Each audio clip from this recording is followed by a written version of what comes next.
I remember being so excited for Nintendo's next console after the devastating failure of the Wii U. So my dad and I went to our local GameStop to pick up the Switch on launch day. We simply couldn't wait to get our hands on it. And for the first few moments, we were hooked, playing non-stop and admiring the fascinating technology we were holding in our hands. But just a few days later, the Switch was left sitting there, collecting dust, abandoned. And as of today, it remains forgotten in the household. There was a time when Nintendo was the master of creativity. Everything they made was bursting with charm, with attention to detail in every corner. But even though the Switch has become the company's most successful console, it seems to have marked a shift in how the company thinks. Nintendo's DNA was built on being different, taking risks and trying new ideas. But lately, it feels like the spark has dimmed. The company that used to surprise us at every turn now seems way too focused on playing it safe. With one minor exception. Nevertheless, this takes us to the sad decline of Nintendo's creativity.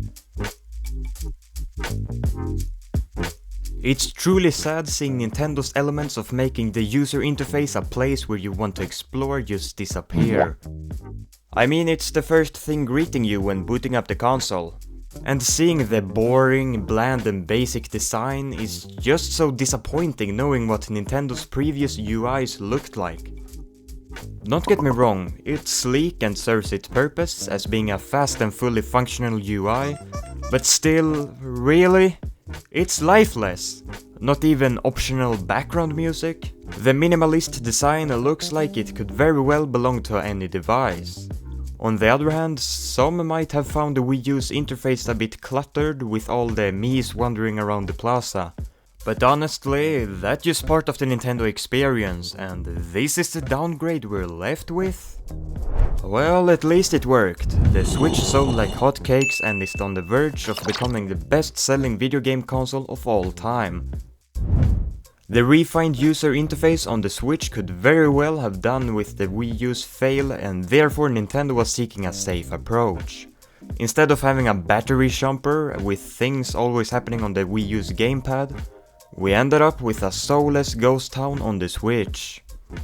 Still, you only have two themes and no way to apply a wallpaper.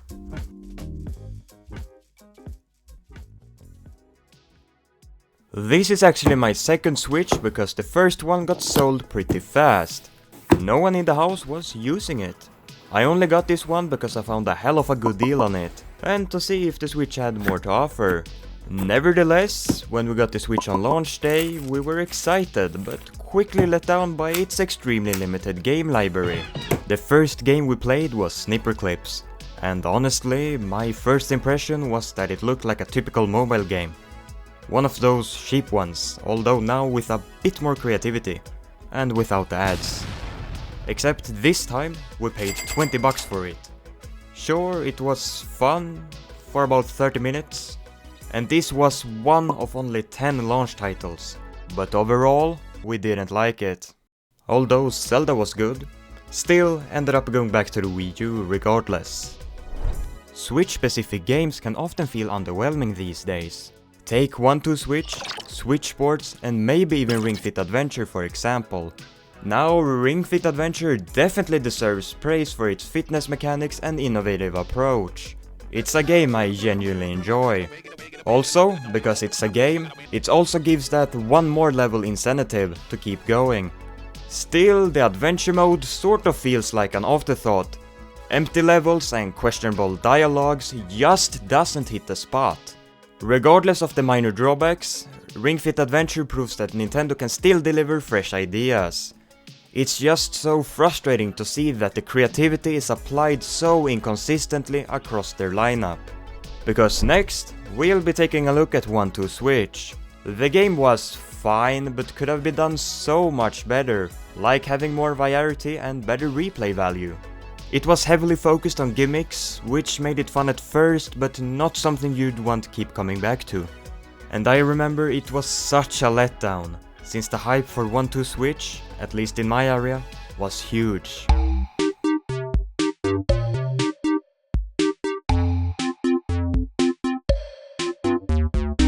Basically the same could be said for Switch Sports, a game that tried to live up to the legacy of Wii Sports but came out as a mixed bag, that is, using nice words. Sure, the controls and core features of a party game are there, but it's missing that charm that made Wii Sports unforgettable. The questionable character designs and the addition of new sports doesn't quite make up for the overall lack of polish, even with the free updates adding new sports. It's fun for a bit, but it doesn't really have the staying power or universal appeal that Wii Sports delivered. And you also have to pay $40 compared to Switch Sports' 0 buckaroos. The Mii characters that were in the background of Wii Sports brought much more personality to the experience. It ended up with them becoming an iconic part of Wii Sports' identity, and played a huge role in the game's reputation. Unfortunately, this is something that Switch Sports is completely missing, which takes away the playful Nintendo experience we were used to. Even the Wii U sort of came with a free game. Nintendo Land was an amazing game which I believe is underrated as hell as a party game. Playing as the ghost in Luigi's mansion on the gamepad and as Luigi himself on the TV is a brilliant yet stupid simple idea for a party game. And that is only one of the 12 experiences Nintendo Land offered you, plus the interactive hub, which the more you play, the more rewards you get. And these rewards are seriously cool pieces of Nintendo's history in the format of decorations. Nintendo Land is a game that captures every aspect of Nintendo. Even though many people saw the game as gimmicky, it's the one I enjoyed the most on the Wii U. I mean the music, the decorations, the charming vibrancy, the fun, the grind set to beat your family and friends, and of course the attractions themselves.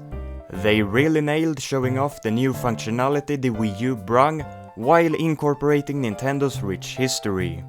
This takes us right into what makes things frustrating as of today.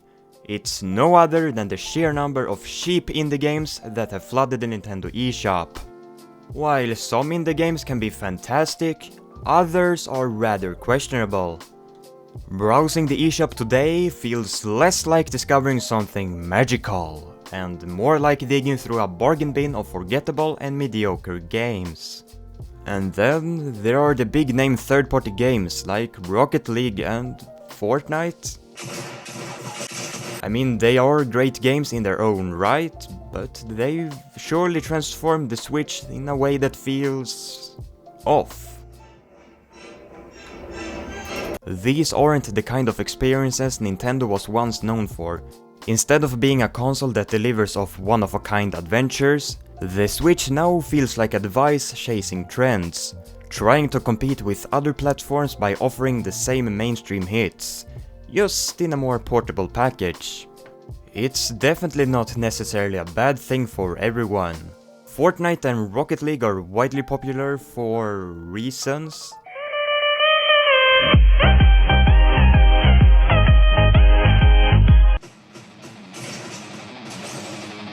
I can aim with this one.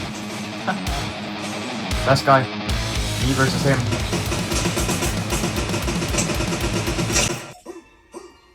Hey. Ah.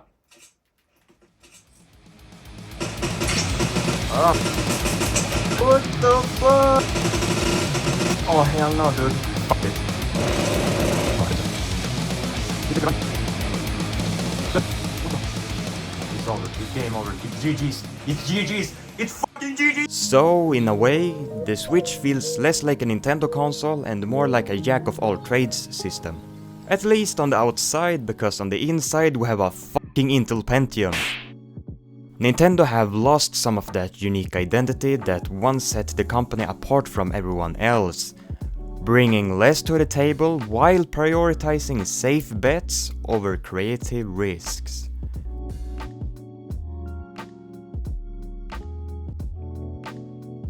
This is the picture of Nintendo I got years ago, and this is the picture I got now. The way the company have started to show their image via marketing and advertisements has, to say the least, changed. The focus has shifted from being entertaining, quirky and spilling jokes here and there to straight up applying the grind set of making a fuck ton out of money with straightforward and soulless ads. So what happened? Well, after Reggie left and Iwata tragically passed away, we lost the personality filled and kind-hearted ways they used to announce products. You know, it's such a contrast with the business-like tone we're stuck with today. It is unfortunate because I strongly believe that their warm characterism played a huge role in how people saw the company as a whole. My opportunity is coming with Smash on 3DS, because now I'm going to play it on the go. I'm going to be able to come back up next time and kick your ass. Iwata was more than just a CEO. He was a game developer who understood the industry from the inside out. On my business card, I am a corporate president. In my mind, I am a game developer. But in my heart, I am a gamer. He played a direct role in shaping some of Nintendo's most iconic games, but more importantly, he added his personal touch to everything Nintendo did. So Reggie, I have a question for you. Who's your daddy? And Reggie? He was larger than life. Whether it was the legendary My body is ready. or his energetic and inspiring way of hyping up Nintendo's lineup, he surely wasn't afraid to meme himself. Reggie knew exactly how to connect with fans and make us feel like we were part of the quote-unquote Nintendo family. Their absence left a vacuum that hasn't been filled.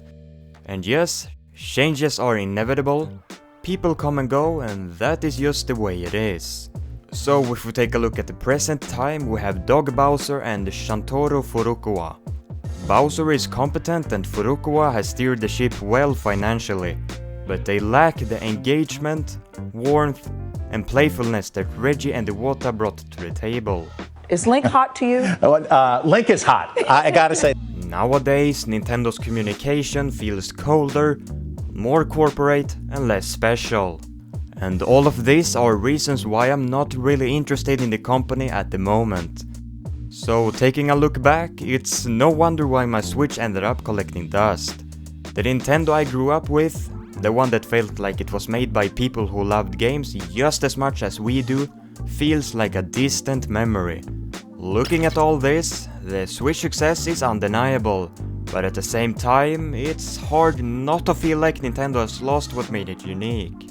From the lifeless UI to the gimmicks and trend-focused mentality, to the missing spark of fun in their marketing, it is clear that Nintendo is taking a more corporate, safe and less exciting approach. So fellas, what do you think? How do you feel about the current state of Nintendo? I'm quite curious to see your thoughts in the comments below. And who knows? Nintendo has surprised us before. I genuinely believe that their next console is going to be something special. That said, thank you fellas for watching, a like is always appreciated and consider subscribing for more similar videos.